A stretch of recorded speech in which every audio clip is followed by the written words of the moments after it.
Bismillahirrahmanirrahim. Alhamdulillahilladzi hadan nasa ila hayatin thayyibatin fid dunya wal akhirati bisyari'atil Islam.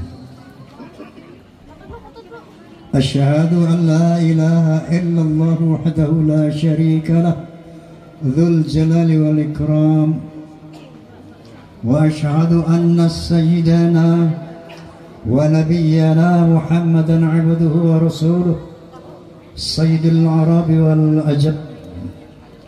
Fasallallahu ala sayyidina Muhammad wa ala alihi wa sahbihi wasallam.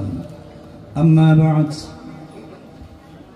Al-Mukarramun, para alimil ulama yang saya muliakan, yang mohon maaf karena begitu banyaknya, tidak saya sebutkan satu persatu tanpa mengurangi ta'zim saya kepada para beliau. Bapak-bapak pejabat sipil TNI maupun Polri yang saya hormati, kemudian tim pengamanan dari Bansar, juga pemuda Pancasila yang saya banggakan, dan dari Fahmi Tamami tentunya, Forum Silaturahmi Takmir Masjid dan Mushola Indonesia Fahmi Tamami, PAMDI, Persatuan Artis Musik Melayu Dangdut Indonesia. Saya mau tanya, di sini ini ada fans Rhoma Irama nggak? Ada. Alhamdulillah. Ada fans Soneta nggak? Alhamdulillah. Fans Rhoma and Soneta disingkat Forsa. Forsa ada dua, struktural, non-struktural. Forsa struktural yang sekarang ini kita berada di rumah ketuanya Forsa seluruh Indonesia, Bapak Kuswanto. Itu terikat dengan organisasi, disiplin organisasi, yaitu 4B, 4B, yaitu beriman, bertakwa, berakhlakul karimah, dan berloyalitas. Kalau yang non struktural, sejauh Anda fans Rhoma and Soneta walaupun non struktural, itu Forsa juga, faham? Faham? Oke, kalau saya bilang Forsa, tolong bilang keren, bisa? Forsa! Forsa! Sekian lama engkau menunggu untuk kedatanganku. Betul? Bukankah aku telah berjanji kita jumpa di sini? Ku datang, kini ku datang padamu, senyumlah, sambutlah kedatanganku. Forsa! Allahumma salli ala Muhammad. Boleh minum dulu?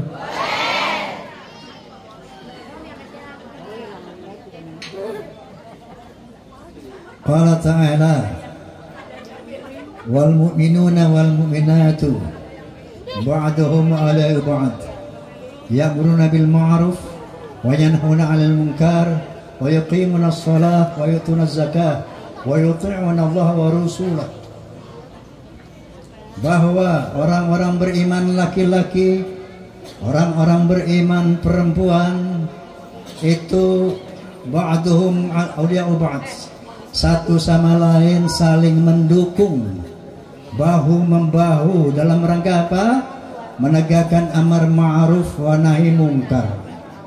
Harus sama-sama menegakkan sholat 5 waktu, sama-sama punya kewajiban bayar zakat, sama-sama punya kewajiban mentaati Allah dan Rasulnya. Ulaika sayarhamuhumullah innallaha azizun hakim. Mereka itu akan disayangi oleh Allah karena Allah Maha adil dan Maha bijaksana. Wa may ya'mal min as-salati min dzakarin aw untha wa huwa mu'min fa ulaika humul yadkhuluna jannah wa la yuzlamuna naqira.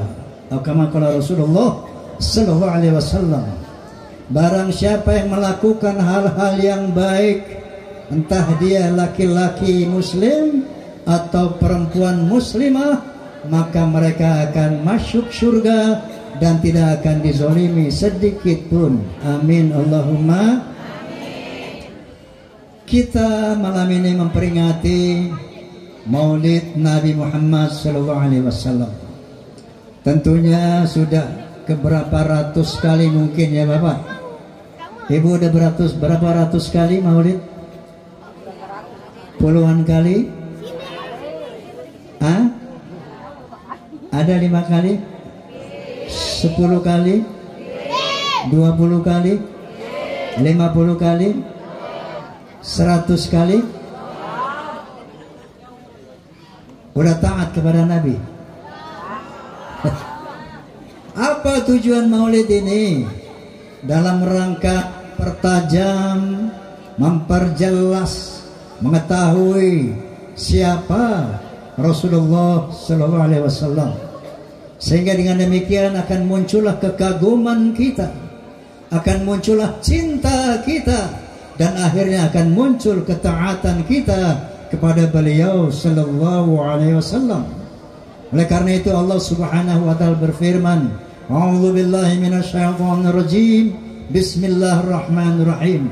Wa ma atakumur rasulu fakhuduhu wa ma nahakum anhu fantahu. Apa yang diperintah oleh Nabi laksanakan, dan apa yang dilarang oleh Nabi tinggalkan. Faham?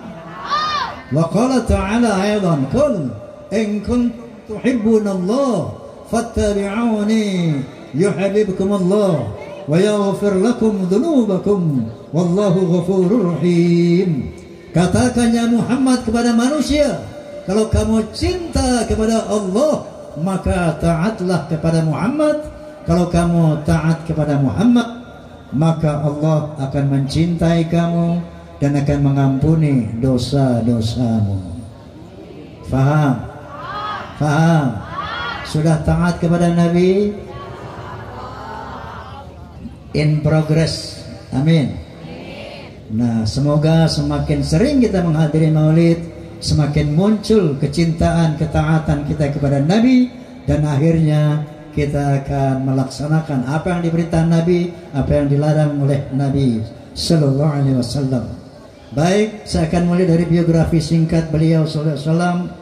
Beliau adalah Muhammad bin Abdullah bin Abdul Muttalib bin Hashim bin Abdi Manaf bin Qusay bin Hakim bin Murrah bin Ka'ab bin Lu'ay bin Ghalid bin Fihr bin Malik bin An-Nadar bin Kinanah bin Khuzaimah bin Mudrikah bin Ilyas bin Mudhar bin Nizar bin Ma'at.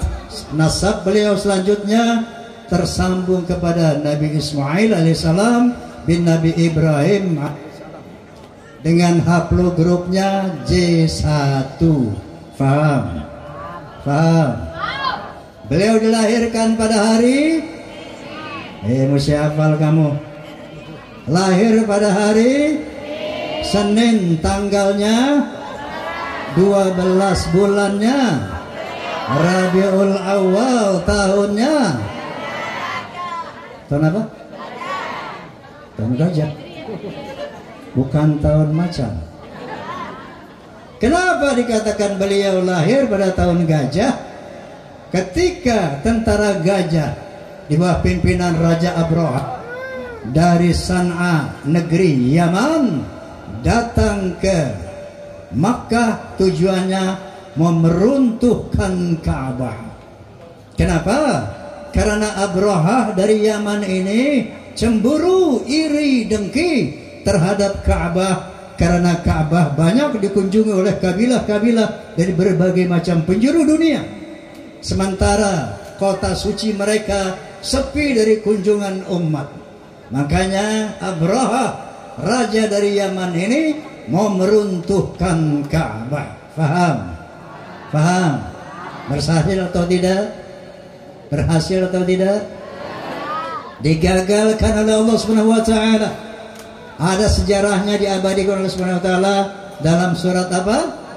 Al-Fil. Alam tara kaifa fa'ala rabbuka alam yaj'al kaidahum wa arsala 'alaihim tarmihim bihijaratin faj'alahum. Tidakkah kamu melihat bagaimana Allah menggagalkan upaya Abraha, yaitu dengan menurunkan tentara-tentara berupa burung ababil yang berbondong-bondong, membawa batu-batu api dari neraka dan melontari mereka sehingga hancur lumat seperti rumput yang dikunyah. Saat itulah beliau sallallahu alaihi wasallam dilahirkan ke dunia yang membawa rahmat untuk sekalian alam, sebagaimana Allah Subhanahu wa taala, "Wa ma arsalnaka illa rahmatan lil alamin." Tidaklah engkau diutus ya Muhammad kecuali untuk rahmat bagi seluruh alam. Subhanallah.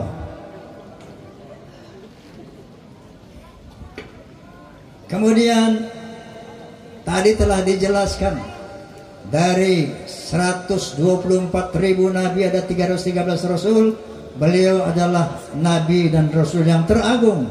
Kenapa? Paling tiga dengan beberapa alasan. Alasan yang pertama, karena teritorial dakwah beliau tidak sama dengan teritorial dakwah para nabi pendahulunya. Kalau nabi-nabi pendahulunya seperti Nabi Lut alaihissalam hanya diutus untuk bangsanya saja, yaitu bangsa Sadum. Nabi Hud alaihissalam hanya diutus untuk bangsanya saja, yaitu bangsa Ad. Nabi Saleh alaihissalam hanya diutus untuk bangsa Thamud saja. Begitu juga Nabi Isa alaihissalam yang dikenal sebagai Yesus Kristus, beliau juga hanya diutus untuk bangsa Israel saja, sebagaimana firman Allah Subhanahu wa taala, "Wa rasulan ila bani Israil." Rasul untuk bangsa Israel. Dan ini pun dijelaskan dalam Injil Matius pasal 10 ayat 5 dan 6 yang berbunyi, ke-12 murid itu diutus oleh Yesus, kemudian ia berpesan kepada mereka, "Jangan kalian menyimpang ke jalan bangsa lain atau memasuki kota orang Samaria, melainkan pergilah kepada Bani Israel." Lain dengan Nabi kita Muhammad SAW, beliau tidak diutus hanya untuk bangsa Arab saja, tapi beliau diutus untuk seluruh bangsa di dunia, untuk seluruh manusia di dunia, sebagaimana firman Allah Subhanahu wa taala, "Wa ma arsalnaka illa kafatan linnas." Ya Muhammad, tidaklah engkau aku utus kecuali untuk seluruh manusia di muka bumi, termasuk buat orang Indonesia, termasuk buat orang Betawi, termasuk buat orang mana nih? Lenteng Agung. Alhamdulillah. Karena misi Nabi Muhammad sallallahu alaihi wasallam berskala internasional, global, maka beliau dibekali dengan kitab suci Al-Quranul Karim yang bersifat holistik, komprehensif, lengkap, menyeluruh. Sebagaimana firman Allah Subhanahu wa taala, "Al-yauma akmaltu lakum dinakum." Hari ini aku sempurnakan agamamu. Wa qala ta'ala aidan, "Ma faratna fil kitabi min syai'." Tidak ada yang aku lupakan dalam Al-Quranul Karim. Seluruh aspek kehidupan manusia ada penjelasannya, bimbingannya dalam Al-Quranul Karim. Allahu Akbar. Allahu Akbar. Allahumma salli ala Muhammad. Sampai-sampai seorang sosiolog dari Inggris, bukan dari Amerika, dari Inggris, namanya Profesor Dr. Arnold Toynbee. Siapa? Bukan Bang Toyib, Arnold Toynbee. Beliau membaca Al-Quran, mempelajari Al-Quran, dapat hidayah masuk Islam. Kemudian beliau berkomentar. Apa kata beliau? Islam is not only a religion, but it's also a way of life and a whole civilization. Islam bukan sekedar agama, tapi Islam adalah way of life, bimbingan hidup, and a whole civilization, dan sebuah peradaban yang lengkap. Alhamdulillah. Jadi mau tanya aspek apa saja, ada penjelasannya dalam Al-Quranul Karim. Setelah beberapa suhuf kepada para nabi, kemudian turun namanya Zabur kepada Nabi Daud, kemudian kepada Nabi Musa Taurat, kemudian kepada Nabi Isa Injil, dan kepada Nabi Muhammad Al-Quranul Karim. Selesai, final di Al-Quranul Karim. Tidak ada lagi nabi, tidak ada lagi kitab suci, tidak lagi wahyu. Selesai pada Al-Quranul Karim, selesai pada Nabi Muhammad sallallahu alaihi wasallam. Jadi satu nikmat Allah yang paling besar yang diberikan kepada manusia adalah nikmat apa? Nikmat apa? Nikmat iman dan Islam. Masya Allah. Ibu agamanya apa, Bu? Islam. Bayar berapa masuk Islam? Gratis, enggak bayar, enggak pakai mikir, langsung berojo, diazanin, dikomatin. Islam kita. Yang ini dulu nih, cowok-cowok begitu merojo, diazanin, dikomatin, disunatin. Masya Allah, itu nikmat yang terbesar, iman dan Islam. Karena kata Allah Subhanahu wa taala, "Wa may yabtaghi ghayra al-islami dinan fala yuqbala minhu wa huwa fil akhirati minal khasirin." Barang siapa yang membawa agama lain selain Islam, maka dia tidak akan diterima, dia akan termasuk orang-orang yang rugi di akhirat. Kenapa, Bu? Hanya Islam yang diridhoi Allah. Kenapa? Karena Islam itu tidak kafir, artinya tidak mengingkari apapun yang diturunkan Allah Subhanahu wa taala. Sebagai firman Allah Subhanahu wa taala, "Qul amanna billah wa ma unzila alaina wa ma unzila ala Ibrahim wa Ismail wa Ishaq wa Yaqub wal asbat wa ma utiya Musa wa Isa wa nabiyyuna min rabbihim la nufariqu baina ahadin minhum wa nahnu lahu muslimun." Katakanlah umat Islam bahwa kita beriman kepada Allah, kita beriman kepada yang diturunkan dari Nabi Muhammad SAW atau Al-Quranul Karim. Kita beriman kepada apa yang diturunkan kepada Nabi Ibrahim, Nabi Ismail, Nabi Ishaq, Nabi Yaqub. Kita beriman kepada yang diturunkan kepada Nabi Musa alaihissalam, kepada Nabi Isa alaihissalam, dan kita tidak membeda-bedakan para nabi sebagai utusan Allah semuanya. Dan itulah al-Islam, agama yang tidak mengkafiri apapun yang diperintahkan Allah Subhanahu wa taala. Maka Allah mengatakan, "Inna dina 'indallahil Islam." Agama yang diridhoi oleh Allah Subhanahu wa taala adalah Islam, karena kita tidak mengingkari apapun yang diturunkan Allah Subhanahu wa taala. Allahu akbar. Allahu akbar. Allahumma salli ala Muhammad. Minum dulu.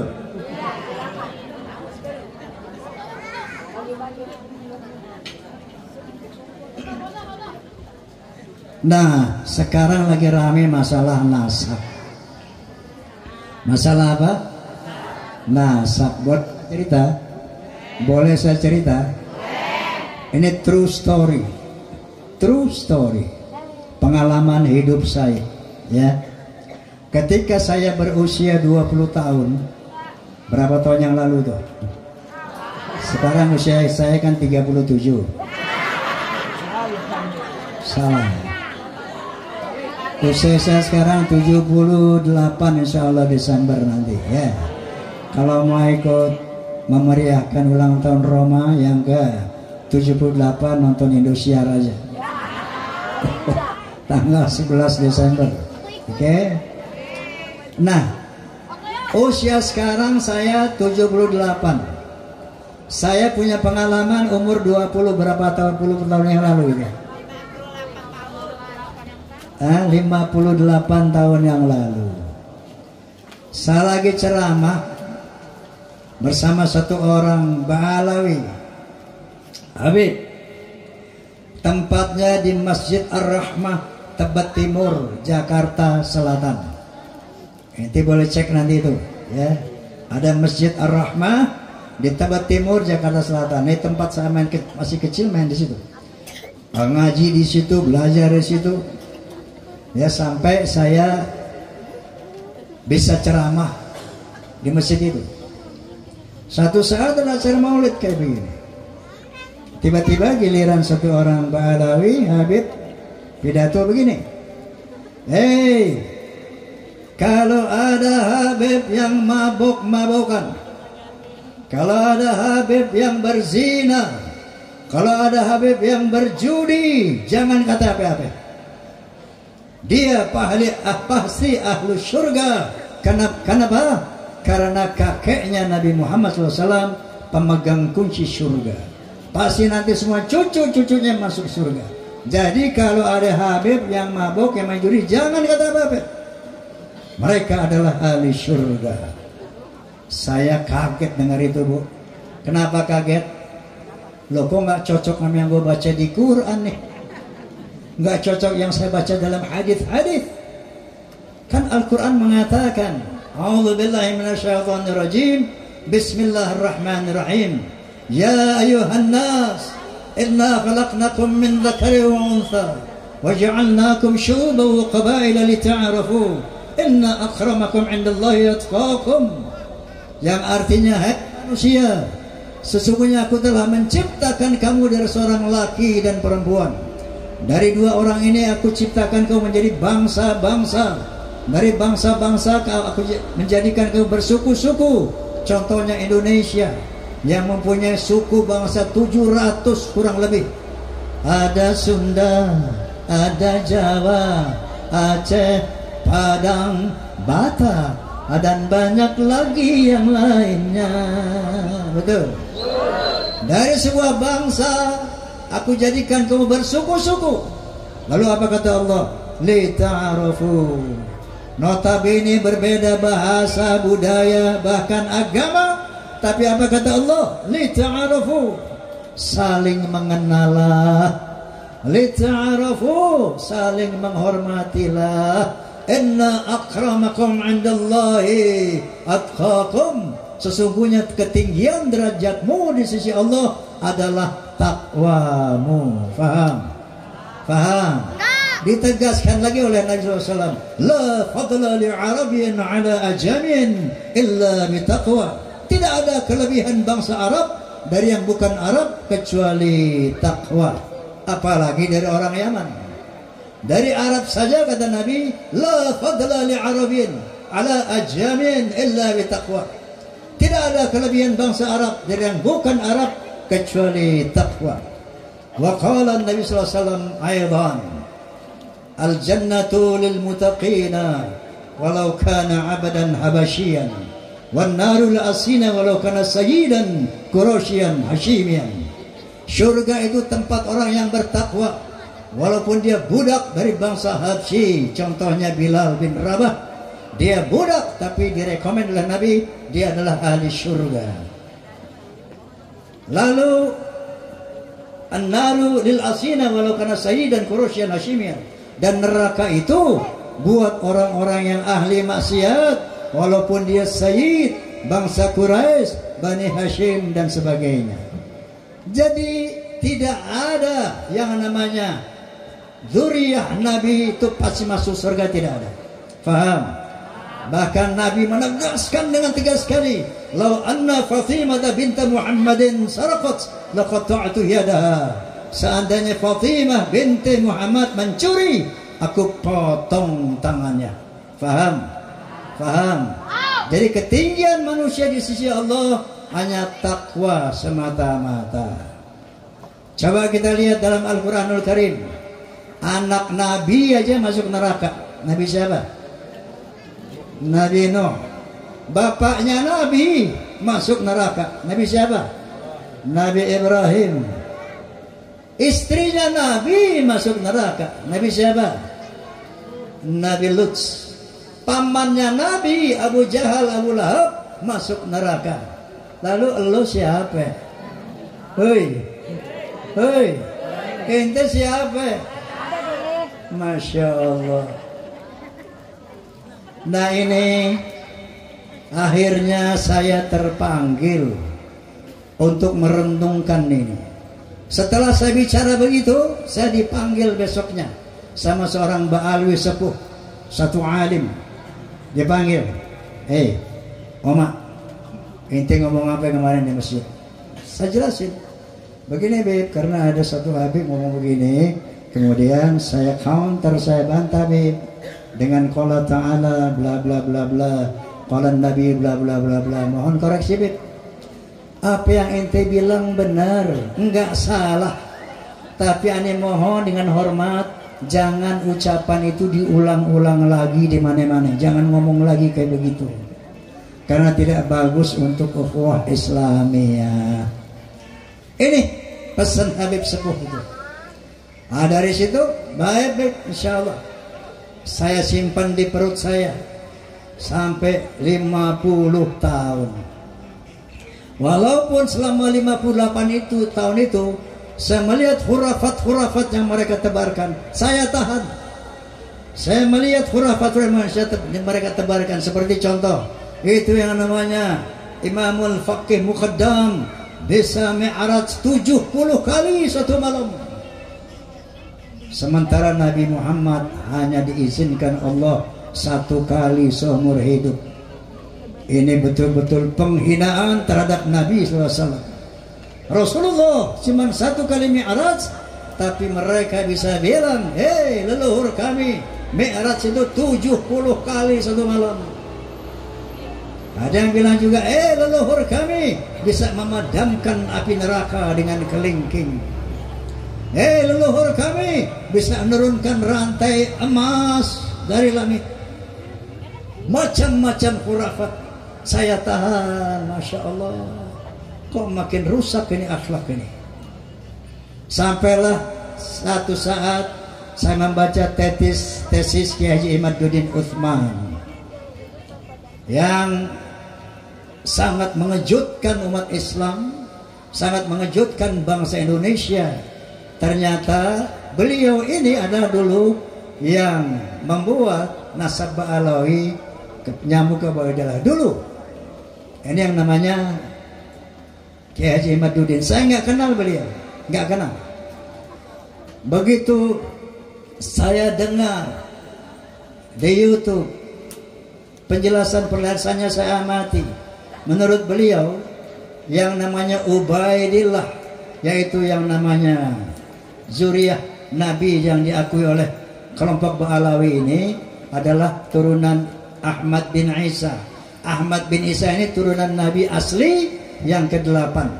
Namanya Ahmad bin Isa, ya.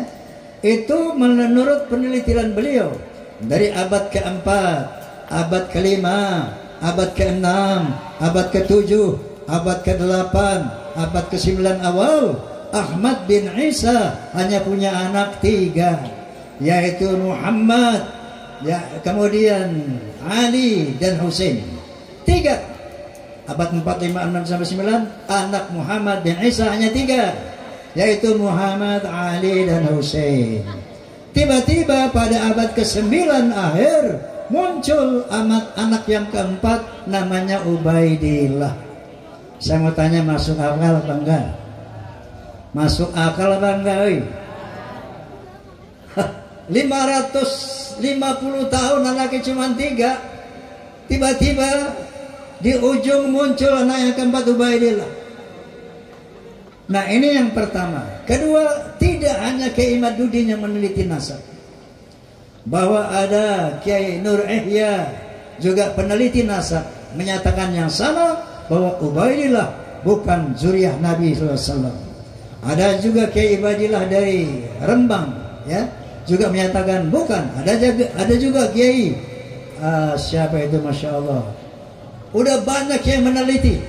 ternyata yang namanya nasab Alawi terputus dari beberapa orang kiai. Kemudian saya undanglah ahli filologi. Filologi Profesor Menahem Ali. Filologi artinya sejarah peradaban manusia. Dia cerita bahwa orang Yaman itu aslinya dari Yahudi Hazar, Yahudi Askenazi yang hijrah ke Yaman. Jadi bukan orang Arab. Sementara Nabi SAW adalah orang Arab. Menurut ilmu filologi, bahwa Ba'alawi tidak terkonfirmasi sebagai turunan Nabi karena mereka bukan orang Arab. Kemudian saya undang lagi Profesor Sugeng Sugiharto. Beliau ahli DNA, ahli biologi. Menurut Dr. Sugeng Sugiharto, bahwa haplogrup Nabi SAW adalah J1, sementara haplogrupnya Ba'alawi adalah G. Dari mana dia tahu? Karena ibu nanti bapak sampai rumah klik aja internet ya, internet, klik familytreedna.com, klik familytreedna.com.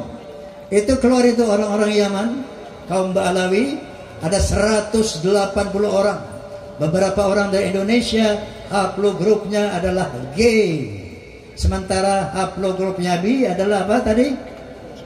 J1. Faham? Sama apa beda? Sama apa beda? Dari sini muncullah akul yakin bahwa Ba'alawi bukan keturunan Nabi Muhammad sallallahu alaihi wasallam. Apatah lagi bertambah keyakinan saya ketika sahabat saya yang bernama Muhammad Rizik Syihab, beliau sahabat saya dari muda, dengan lantang mengatakan di video di YouTube, ini ada rambut Nabi. Siapa yang ngaku-ngaku turunan Nabi, ayo tes DNA. Nanti ketahuan tuh kalau dia tidak asli, palsu, DNA Nabi kemana, dia kemana. Pernah lihat nggak itu? Pernah lihat nggak Ustaz? Pernah. Nah tiba-tiba itu dulu sebelum ada polemik nasab, dengan lantang Muhammad Rizik Syihab mengatakan begitu. Tapi begitu ada polemik nasab, mingkem. Mau tes DNA nggak dia? Mau tes DNA nggak dia? Artinya apa? Artinya apa? Dia tahu bahwa dia gennya itu bukan J1. Dulu dia suruh, sekarang dia tidak mau. Itu saya sudah membuktikan bahwa dia bukan turunan Nabi Muhammad sallallahu alaihi wasallam. Allahu Akbar. Allahu Akbar. Allahu Akbar. Allahumma salli ala Muhammad. Tapi makanya saya sering mengatakan, dia bilang, saya sering mengatakan begini, kita harus waspada karena Ba'alawi ini bahaya.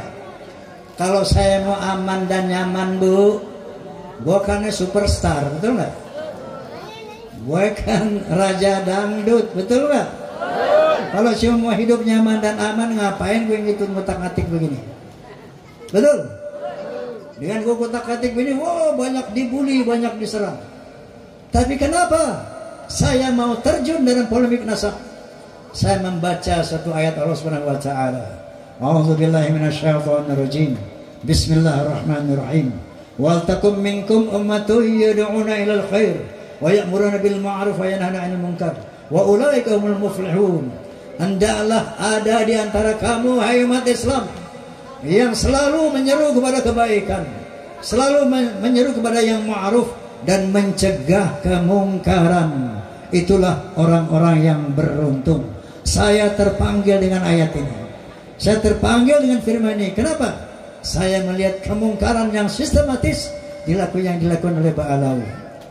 Pertama, pemalsuan makam-makam. Kuburan-kuburan Habib ternyata dibongkarin di mana-mana palsu. Apa tujuannya kuburan palsu ini? untuk memberi kesan kepada orang Yaman, orang Indonesia, lihat, leluhur kita itu orang Yaman. Nanti orang-orang dari Yaman berbondong-bondong ke Indonesia. Oh, di sana itu Indonesia itu ternyata milik orang Yaman.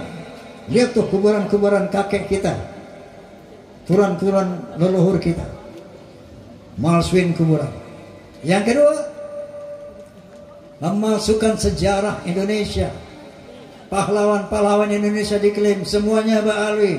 Diponegoro itu adalah Habib, Imam Bonjol Habib, Tengku Cikditiro Habib, bahkan Jenderal Sudirman dibilang Habib.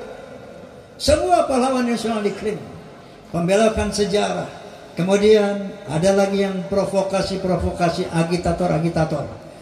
Asah pedang, asah golok. Di sana ada perang, ayo kita perang. Maunya perang aja. Mengadu domba umat Islam pribumi. Kalau lu pada ngasah golok, gue mau tanya, yang perang siapa? Yang perang siapa? Sesama pribumi, bukan Meba Alawi, bukan. Nanti mereka yang memetik hasilnya. Sampai ada mereka berani mengatakan Indonesia milik Aulia Tarim. Ini saya sebagai anak bangsa nggak tega mendengar kalimat ini. Indonesia milik Aulia Tarim.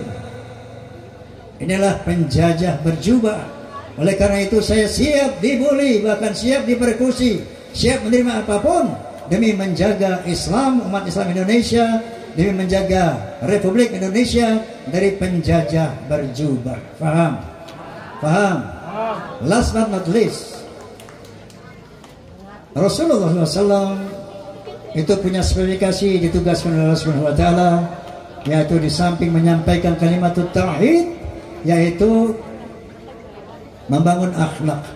Makanya solusinya, ketika Ba'alawi sudah terkonfirmasi bukan turunan Nabi, maka saya minta kepada mereka bertobatlah. Setelah mereka bertobat, minta maaf kepada bangsa Indonesia. Yuk kita rekat ukhuwah Islamiyah secara setara. Dalam Islam nggak ada tuh kasta-kasta. Yang mulia di antara umat adalah takwanya. Yuk kita rekat ukhuwah Islamiyah, tapi secara setara, nggak ada lagi tuan dan budak. Faham? Faham? Nabi bersabda, innama bu'ithu liutammima makarimal akhlaq. Sesungguhnya aku dibangkitkan untuk memperbaiki akhlak yang mulia. Mau nyanyi semuanya? Dalam berbicara harus memakai akhlak. Mana suara lo? Dalam berbicara harus memakai akhlak. Di dalam berbusana harus memakai akhlak. Dalam rumah tangga harus memakai akhlak. Di dalam bernegara harus memakai akhlak. Manusia mulia hanyalah dengan akhlak. Manusia kan hina kalau tidak berakhlak. Harta dan jabatan tak menjadi ukuran. Betul? Betul? Coba suaranya.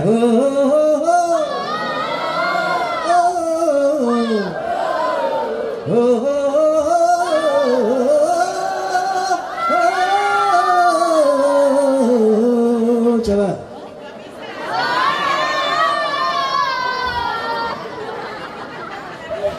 Manusia adalah sebaiknya ciptaan.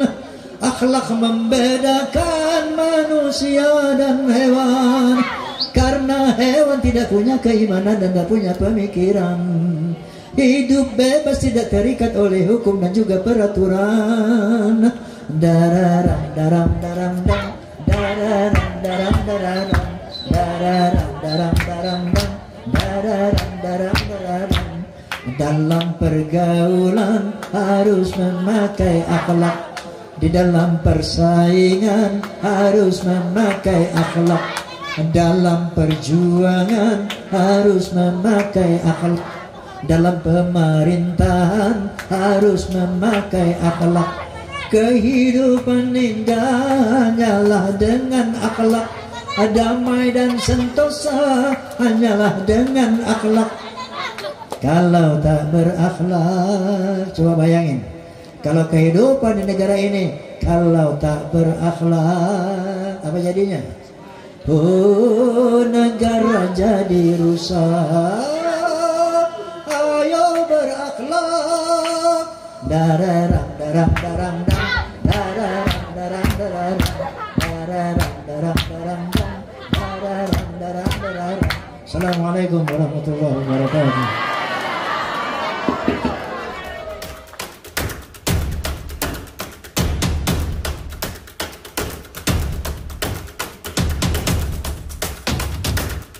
Fahmi tamami ukhuwah Islamiyah, fahmi tamami ukhuwah wataniyah, fahmi tamami ukhuwah basyariyah. Wallahul muwaffiq ila ahmad thari.